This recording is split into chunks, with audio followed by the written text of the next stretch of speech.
Donc là avec Jeff on va se retrouver sur le pont, donc sur le gaillard avant, et on a pour consigne qui nous a été donnée par notre chef de tir Anthony de commencer à regréer le navire. Donc on va installer les poulies de retour des poulies de pont.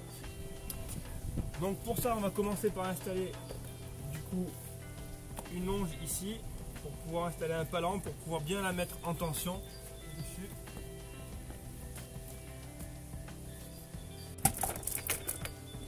Donc dans la longe présente ici, je vais installer mon palan pour pouvoir mettre en tension ensuite en bas la poulie.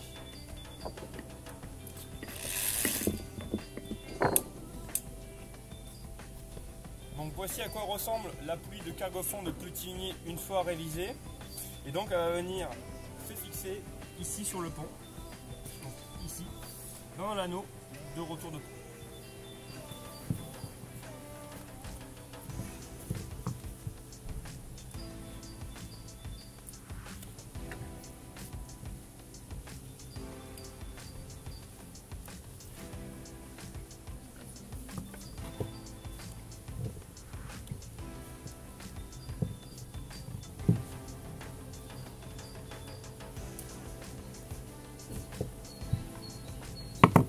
Donc là j'enlève les strops.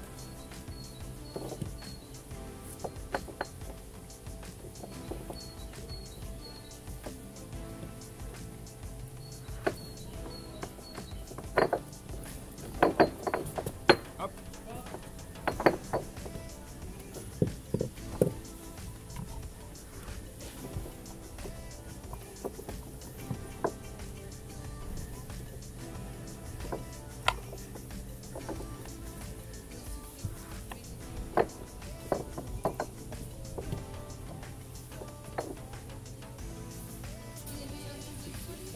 Donc une fois qu'elle est refixée sur son anneau ici, il n'y a plus qu'à passer à nouveau une sangle à travers.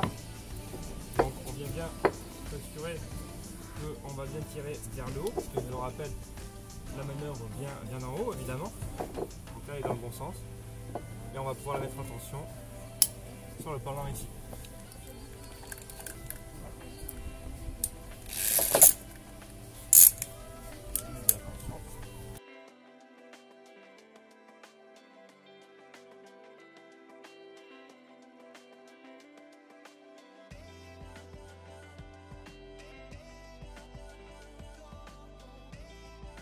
Donc là la poulie est bien en tension, il n'y aura plus qu'à créer un amarrage plat juste ici avec du biteur.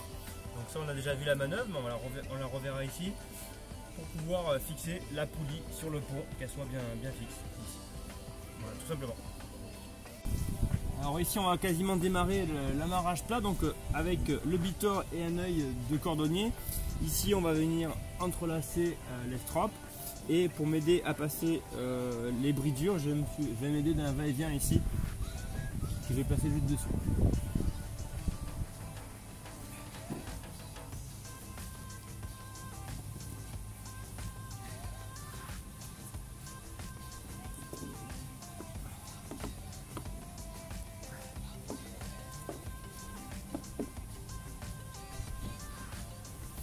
C'est un élément indispensable du gréeur, donc la maillotche pour mettre suffisamment de tension dans le bitor. Suffisamment mais pas trop pour pas qu'il casse non plus, parce que sinon il faut recommencer l'opération depuis le début. Alors une fois que les tours morts autour de l'estrope sont réalisés, on va commencer à réaliser la bridure. Et là un nouvel outil indispensable du gréeur, l'aiguille de Bosco, qui va nous permettre de passer dans les petits interstices assez fins pour pouvoir après tirer le bitor à travers. Donc là je vais passer mon aiguille à travers.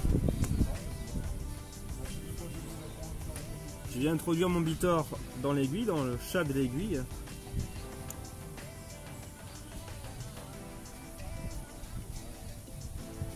Et je vais pouvoir l'amener avec moi, ici.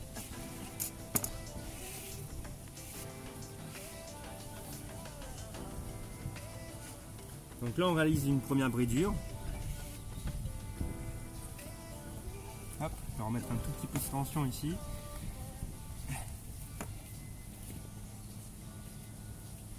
Là.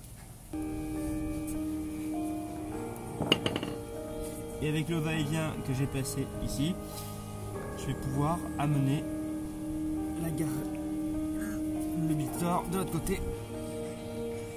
Voilà, donc mon premier va-et-vient va s'arrêter ici.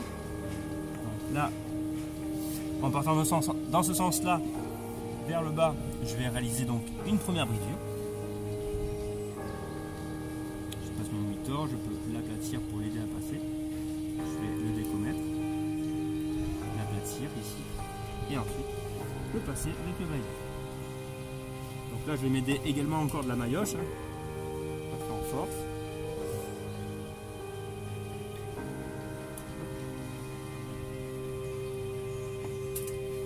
Et avec son bras de levier, je vais tirer plus facilement le bitor à travers.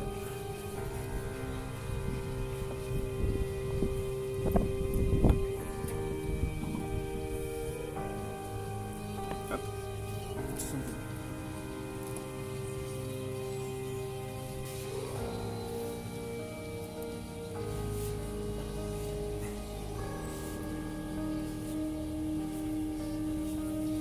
Hop, première bridure réalisée. Il en faudra 2. Donc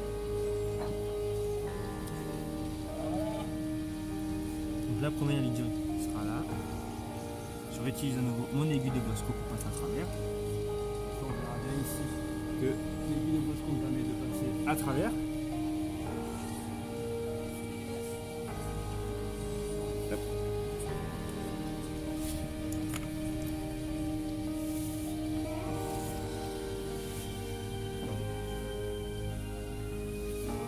Hop. Alors là, c'est pas la peine de souquer trop les bridures parce que c'est le nœud plat de gréeur qui s'en chargera. Donc là, je réalise la deuxième bridure. Donc pour repère technique, mais comme on écrit de gauche à droite, ma première bridure sera à gauche et je place ma deuxième à droite.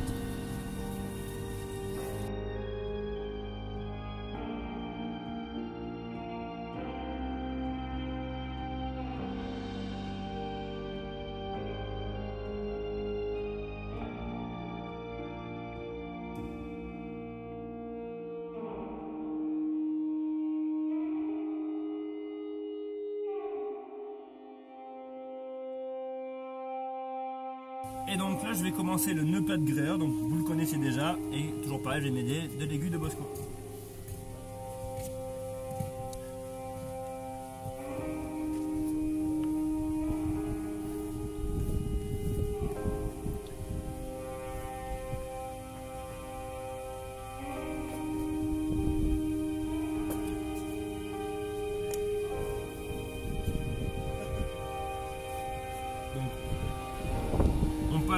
Sous la première bridure qui était bien à gauche, hein, on la retrouve. Ensuite, on va passer sur les 2 bridures et repasser par le centre en passant sous la seconde bridure, donc celle de droite.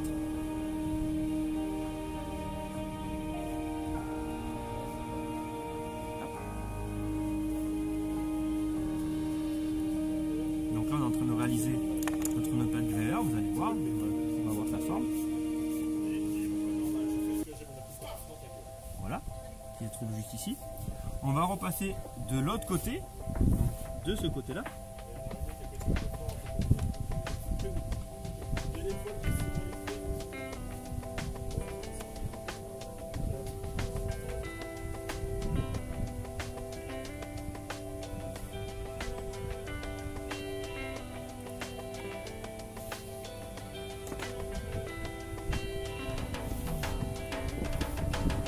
Ainsi, je vais pouvoir souquer pour pouvoir serrer le nœud plat de gréeur, et en se serrant, il va venir resserrer les 2 bridures et se mettre à l'abri dessous la poulie.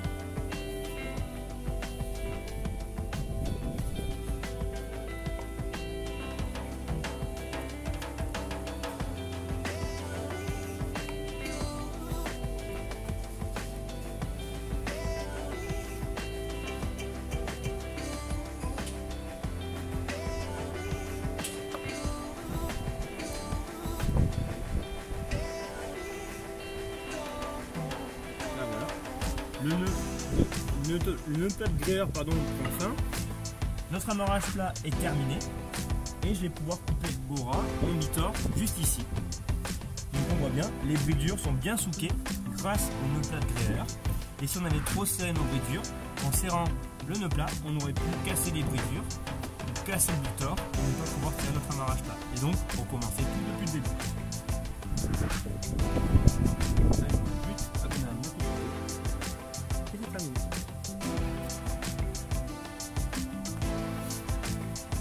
Notre poulie est donc en place.